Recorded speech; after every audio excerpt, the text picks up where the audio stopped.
नमस्कार। आज के इस एक्सप्लेनर में हम एक ऐसी पजल सॉल्व करने वाले हैं जो हमारे और इस पृथ्वी के बीच सबसे महत्वपूर्ण है।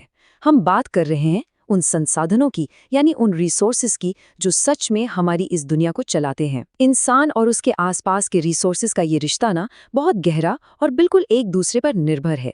तो चलिए बिना किसी देरी के सीधे आज के टॉपिक पर आते हैं। फटाफट एक नज़र आज के रोड मैप पर डाल लेते हैं। ये सफ़र हमें बिल्कुल बेसिक से लेकर एडवांस लेवल तक ले जाएगा। हम समझेंगे कि आखिर एक रिसोर्स होता क्या है, इसके कितने प्रकार हैं, कैसे इसका अंधाधुंध इस्तेमाल हो रहा है, और आखिर में हम देखेंगे कि भारत में इसकी प्लानिंग कैसे होती है और आने वाली पीढ़ियों के लिए इन्हें बचाना आखिर इतना ज़रूरी क्यों है। तो पहला भाग है संसाधन की परिभाषा। चलिए एक बिल्कुल बुनियादी सवाल से शुरू करते हैं। आखिर वो क्या चीज़ है जो हमारे पर्यावरण में मौजूद किसी आम सी वस्तु को एक बेहद कीमती एसेट में बदल देती है?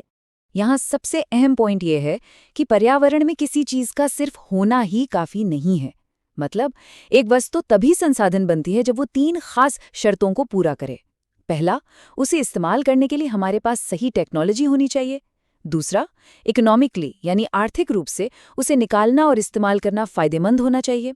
और तीसरा, हमारा समाज और संस्कृति उसे अपनाने के लिए पूरी तरह तैयार हों। जब ये तीनों बातें मिलती हैं ना, तब जाकर बनता है एक रिसोर्स। और अगर हम इस पूरी प्रक्रिया पर ध्यान दें तो समझ आएगा कि कैसे इंसान इसके बिल्कुल सेंटर में यानी बीचों बीच बैठा है। असल में हम करते क्या हैं? हम नेचर यानी प्रकृति के पास जाते हैं, टेक्नोलॉजी का इस्तेमाल करके उसके साथ जुड़ते हैं और फिर बड़ी बड़ी संस्थाएं बनाते हैं ताकि हमारा आर्थिक विकास तेजी से हो सके। सच में ये एक लाजवाब आपसी तालमेल है। अब आते हैं दूसरे भाग पर, संसाधनों का वर्गीकरण। चलिए समझते हैं कि ये कॉन्सेप्ट कैसे एक विशाल नेटवर्क में बदल जाता है, जिससे हम अपने पर्यावरण को और भी बेहतर ढंग से समझ सकते हैं। अब क्लासिफिकेशन के इस विशाल मैप को ही ले लीजिए, जो दुनिया में मौजूद लगभग हर एक चीज़ का स्ट्रक्चर हमारे सामने रख देता है। ये प्रकृति से मिले उपहार जैसे हवा और जंगल और इंसानों द्वारा बनाई गई संरचनाओं को एक साथ जोड़कर दिखाता है।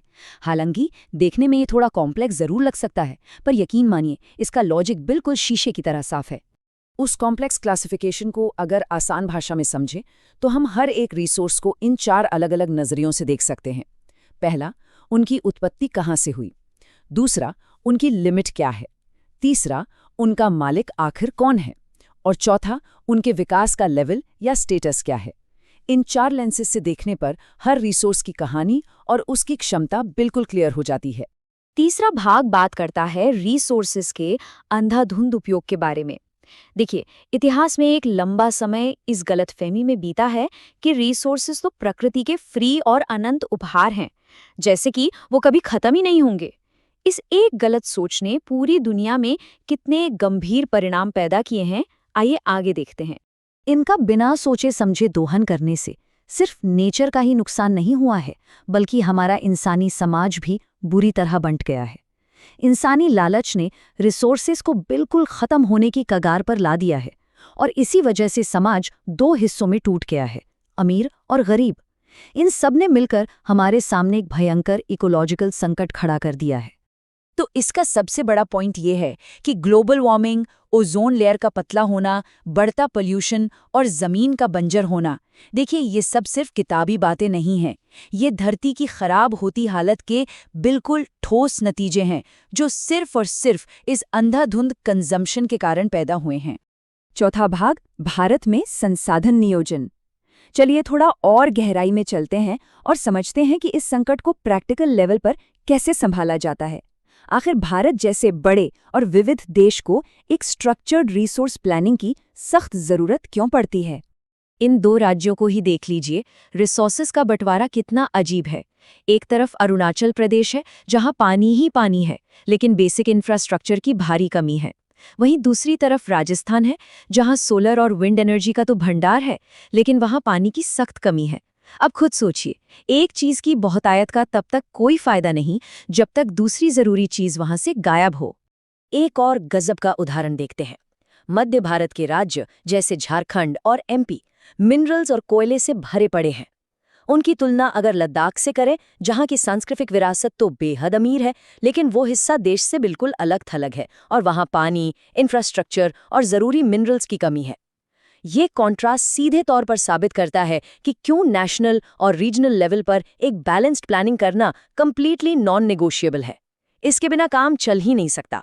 इस असंतुलन को ठीक करने के लिए भारत इस 3 स्टेप प्रोसेस का सहारा लेता है। पहले स्टेप में देश भर में रिसोर्सेज को मैप करके उनकी एक प्रॉपर लिस्ट बनती है। दूसरे स्टेप में सही टेक्नोलॉजी और संस्थाओं के साथ एक मजबूत प्लानिंग स्ट्रक्चर तैयार किया जाता है। और आखिरी स्टेप में इन प्लान्स को देश के ओवरऑल विकास के लक्ष्यों के साथ जोड़ा जाता है। यही वो सॉलिड तरीका है जो सुनिश्चित करता है कि देश के हर कोने का बैलेंस्ड विकास हो। अब आते हैं 5वें और आखिरी भाग पर, संसाधन संरक्षण और सतत पोषणीय विकास। आइए देखते हैं कि कैसे लोकल प्लानिंग का ये प्रैक्टिकल तरीका एक बहुत बड़ी ग्लोबल फिलॉसफी से जुड़ा हुआ है, जो आने वाले समय में हमारे अस्तित्व को बचाने के लिए बेहद जरूरी है। यहाँ पर ध्यान देने वाली बात यह है कि महात्मा गांधी ने कितने दशकों पहले ही इस आधुनिक इकोलॉजिकल संकट को बिल्कुल सटीक पहचान लिया था। उन्होंने इस संकट का सीधा दोष इंसान के लालच पर डाला और बड़ी खूबसूरती से कहा, हर किसी की जरूरत के लिए पर्याप्त है, पर किसी के लालच के लिए नहीं। ये कोट आज भी उतना ही पावरफुल है। उस लालच का सामना करने के लिए हमारे समाज को सस्टेनेबल डेवलपमेंट यानी सतत पोषणीय विकास के इस मूल सिद्धांत को पूरी तरह अपनाना ही होगा। इसका सीधा सा और अहम मतलब ये है कि आज हम जो आर्थिक प्रगति कर रहे हैं वो हमारे पर्यावरण को नुकसान न पहुंचाए और आने वाली पीढ़ियों की ज़रूरतों को किसी भी तरह से खतरे में ना डाले। हमें आज के साथ साथ कल का भी ध्यान रखना होगा। सस्टेनेबिलिटी की सख्त ज़रूरत ने तब एक बहुत बड़ी कड़ी का रूप लिया जब जून 1992 में ब्राज़ील के रियो डी जनेरो में 100 से ज़्यादा देशों के नेता पहले इंटरनेशनल अर्थ समिट के लिए एक साथ जमा हुए। 1992 से लेके 21वीं सदी तक आते आते ग्लोबल लीडर्स ने आपस में मिलकर एक सॉलिड ब्लूप्रिंट तैयार किया, जिसे हम एजेंडा 21 कहते हैं। इसका मेन लक्ष्य यही है कि आने वाले समय में इस धरती को और यहाँ की जनता को बचाया जा सके। अब देखिए, एजेंडा 21 का एक बहुत बड़ा और स्ट्रिक्ट नियम ये है कि हर लोकल गवर्नमेंट को अपना खुद का लोकल एक्शन प्लान बनाना पड़ेगा, क्योंकि ग्लोबल लेवल पर हमारा अस्तित्व आखिरकार उन्हीं एक्शंस पर निर्भर करता है जो ज़मीनी स्तर पर यानी लोकल लेवल पर लिए जाते हैं। तो ये चर्चा एक बहुत ही ज़रूरी सवाल छोड़कर जा रही है। ज़रा सोचिए, हमारे अपने पड़ोस में, हमारी लोकल कम्युनिटी में भविष्य के लिए रिसोर्सेज को किस तरह से मैनेज किया जा रहा है? क्या वहाँ सच में कोई सस्टेनेबल प्लान मौजूद है? इस पर विचार ज़रूर कीजिए। आज के इस एक्सप्लेनर में जुड़ने के लिए बहुत बहुत शुक्रिया।